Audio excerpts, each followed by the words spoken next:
update natin para sa lagay ng ating panahon ngayong umaga po ng August 7, 2024 na kung saan sa ngayon ay patuloy pa rin na may dalawang sama ng panahon na nandito po sa loob ng ating area of responsibility pero iisa na lamang po ang kanilang sirkulasyon gaya po na inyong nakikita. Habang ang sama ng panahon naman sa labas po ng ating area of responsibility na ating minomonitor ay lumakas na po bilang isang bagyo. Hindi naman po bantang mga ito dito sa ating bansa, maliban po sa hahatakin pa rin nila ang habagat na siya pa rin pong magdudulot ng mga isolated rain sa ilang bahagi po ng ating bansa hanggang pa po sa mga susunod na araw.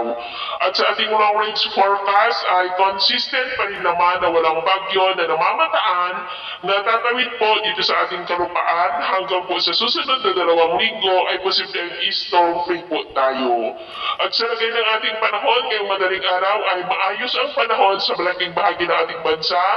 maliban po sa mga tsansa ng mga isolated rains, lalo na po sa ilang bahagi ng Zambales,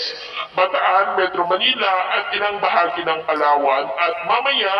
ay sisikat po ang araw sa malaking bahagi ng ating bansa pero may tsansa pa rin ng maulap na kalangitan with isolated rains sa ilang bahagi ng Batanes, Babuyan Island, Zambales, Bataan,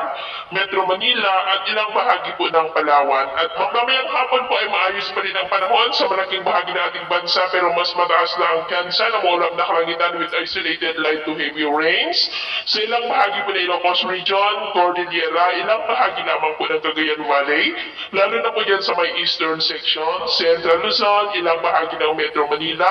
Laguna, Northern Quezon, Camarines Sur, Mimaropa, Western Visayas,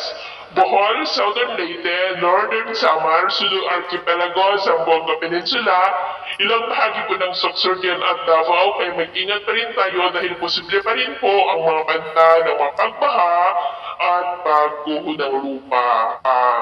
Sa atin naman po mga baybayin, wala naman po tayong nakataas na anumang gale warning signals pero tayong pag-ingat lamang po kung papalaot tayo para po mas makaiwas sa mga sakunang